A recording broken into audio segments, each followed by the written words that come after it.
শৈশবের হাজারো স্মৃতির সঙ্গে আরেকটি কথা খুব বেশি মনে পড়ে যায় এই হাটে প্রবেশ করলে। যখন আমরা খুব ছোট ছিলাম, কখনো দাদার হাত ধরে, কখনো নানার হাত ধরে এই হাটে ঢুকতাম। প্রয়োজনীয় সব কেনাকাটা শেষে তারা আমাদের পছন্দের খাবার কিনে দিতেন। সেই সময়কার হাটের গন্ধ, কোলাহল, মানুষের মুখের গল্প সব মিলিয়ে এক জীবন্ত স্মৃতি হয়ে আছে মনে। এমন হাজারো স্মৃতি শুধু আমার একার নয়, হয়তো অনেকেরই আছে। গ্রামগঞ্জে যে সাপ্তাহিক হাটগুলি বসে, সেসব হাটের স্মৃতি একটি বিশেষ রকমের হয় সবার জন্যই।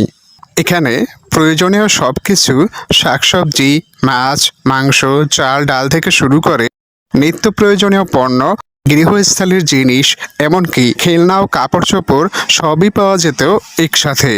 দূর দূরান্ত থেকে মানুষ আসে এই হাটে, কেউ পণ্য কিনতে, কেউ বিক্রি করতে, আবার কেউ শুধু দেখতে আর হাটের আমেজ নিতে।